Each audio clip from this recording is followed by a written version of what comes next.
Sir Shri द्वारा विशेष संदेश, your path to profound transformation. सीखना क्या होता है? गुरु नानक से कोई सीखे, क्योंकि 5 साल की उम्र में ही उनकी स्लेट पर गुरु ग्रंथ साहब उतरने लगा।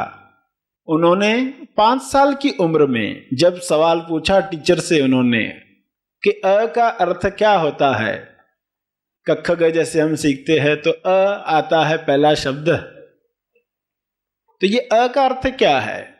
टीचर को तो आश्चर्य हुआ, क्योंकि ऐसा सवाल इतने सालों में किसी ने पूछा नहीं था कि अ का क्या अर्थ बताए।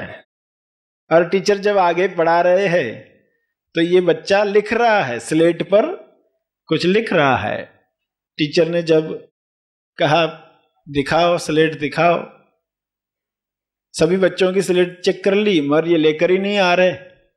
जब जाकर देखा तो स्लेट पर क्या लिखा था, एक है वह ईश्वर। अ के साथ क्या लिखा है? अ का अर्थ क्या है? एक है वह ईश्वर जिसने सारी दुनिया बनाई। एक है वह जिसे हम ईश्वर कहते हैं, जिसने सारी दुनिया बनाई, जिसे सतनाम कहा जाता है। सतनाम शब्द कैसे आया होगा? दैवी प्रकाशन तभी हुआ। स्लेट पर पहली पंक्ति जो आई, पहला इंसान पढ़ने वाला, अगर कोई पूछे आपसे कुरान पढ़ने वाला पहला इंसान पैगंबर मोहम्मद के बाद खदीजा थी, जैसे उनकी बीवी थी, तो यहाँ पर वे टीचर थे जिन्होंने स्लेट पर, बच्चे के स्लेट पर वह पढ़ा, पहली पंक्ति पढ़ी। उसे आश्चर्य हुआ, ये बच्चे के द्वारा कैसे यह पंक्ति आई। बच्चे को ऑब्जर्व वो कर ही रहे थे, तो ये पंक्ति आने के बाद उस टीचर को तो जरूर आदर था, नानक के लिए आदर था, मगर चूंकि कालू मेहता की तरफ से इंस्ट्रक्शन थी कि बच्चे को पढ़ाना है, इस तरह का बच्चा है, जो भी साधु घर पर आता है उसको कुछ ना कुछ दे देता है बिना पूछे, तो जरा विशेष ध्यान रखना। तो उनके जो टीचर थे गोपाल, उसने बताया नानक को कि ये सब ठीक है, मगर तुम्हें बड़ा होना है, गणित सीखना है, कारोबार संभालना है, सफल होना है, कामयाब होना है, धन कमाना है, तो उसके लिए पढ़ाई में अभी ध्यान दो, जो बताया जा रहा है वह भी सीखो। गुरु नानक ने कहा कि ये सीखकर हमें क्या मिलने वाला, क्या मोक्ष मिलेगा? उस बच्चे का सवाल, क्या मोक्ष मिलेगा? ऐसे शब्दों को सुनता रहा होगा जो साधु सन्यासी गांव में आया करते थे, तो पूछा ये सब पढ़कर क्या मोक्ष मिलने वाला है? यह सब क्या परलोक में काम में आने वाला है? वह टीचर कुछ नहीं कह पाया। अलग अलग टीचर उस क्लास में पढ़ाते थे, तो बच्चे का ध्यान आसमान में है, और पूछने पर पढ़ रहा है क्यों नहीं, तो वो क्या कहता है, मैं तो पढ़ ही रहा हूं। आसमान में कोई बच्चा क्या पढ़ रहा होगा? आसमानी ज्ञान तभी से ही उस बालक में उतर रहा था। वहां पर जो विचार चल रहे थे, चारों तरफ जो बातें देख रहे थे, छोटी उम्र से ही उनमें उतर रही थी। सभी तरफ यात्रा आगे होनी थी, तो कुछ भाषाओं का अभ्यास भी होना था। पिताजी ने जब हरदयाल को कंप्लेन की कि बच्चा इस तरह है, क्योंकि टीचर ने बता दिया कालू मेहता को कि बच्चा इस तरह व्यवहार करता है स्कूल में, उसने अपना कर्तव्य निभाया कालू मेहता को बताकर। तो कालू मेहता ने हरदयाल से पूछा, जिसने कहा कि इसको अब संस्कृत पढ़ाओ, आगे संस्कृत पढ़ाओ। संस्कृत में सारी बातें जो उस बालक को पसंद है, शास्त्र है, उपनिषद है, ऐसी सब बातें वो पढ़ेगा, उसे अच्छा लगेगा। तो उस स्कूल में डालो, उस टीचर के पास भेज दो। फिर कुछ समय के बाद टीचर बदला गया, संस्कृत के टीचर के पास, बैजनाथ के पास भेज दिया गया। और उस टीचर को भी आश्चर्य इस बात का था कि बच्चा इतना जल्दी कैसे सीख पा रहा है। जहां लोग संस्कृत सीखने में सालों साल लगा लेते हैं, ये कुछ महीनों में सब कैसे सीख चुका है। सिख का अर्थ ही आप समझ रहे हो, जो सीखता है। अगर पूरे ध्यान से 100% ध्यान से कोई काम करता है, 33% ध्यान लगा पाता है कोई कुछ ट्रेनिंग के बाद, कोई 100% 100% ध्यान दे तो कितना जल्दी कुछ सीखा जा सकता है। उस बालक में वे गुण उस वक्त से ही थे। मां तृप्ता थी, तृप्ता उसका नाम था। वह बालक को बहुत चाहती थी। वह चाहती थी बालक पिताजी की माने, पिताजी जो कह रहे हैं वही करे। और पिताजी चाहते थे कि वे उसका बिजनेस संभाले, मगर बच्चा ऐसा कुछ नहीं चाहता था। वह चाहता था कि जल्द से जल्द वह उच्च ज्ञान प्राप्त करे, असली ज्ञान जो है वह प्राप्त करे। पिताजी के कहने पर वो यही कहता था, ऐसा ज्ञान मुझे पढ़ना है जो परलोक में भी काम में आए। पिताजी ने वैद्य को भी दिखाया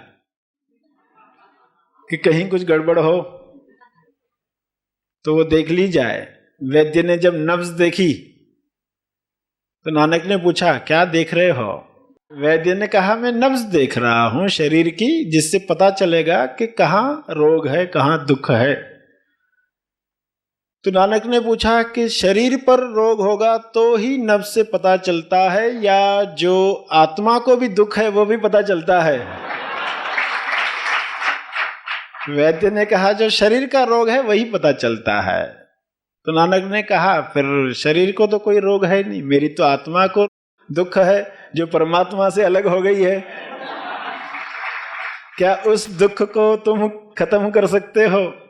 वैद्य चुपचाप चला गया। कालू मेहता को कहा, उसे कोई रोग नहीं है, जो भी इलाज है उसके अंदर ही है, जो भी इलाज है वो उसके अंदर ही है, वो ढूंढ लेगा। वैद्य चला गया। गुरु नानक के बचपन की कुछ बातें आपको बताई जा रही है। जैसे जैसे वे बड़े होते गए, जनेऊ पहनाने की जब बात चली, पंडित जी को बुलाया गया, कर्मकांड करवाए जाते हैं। तो आप जानते, एक धागा पहना दिया जाता है।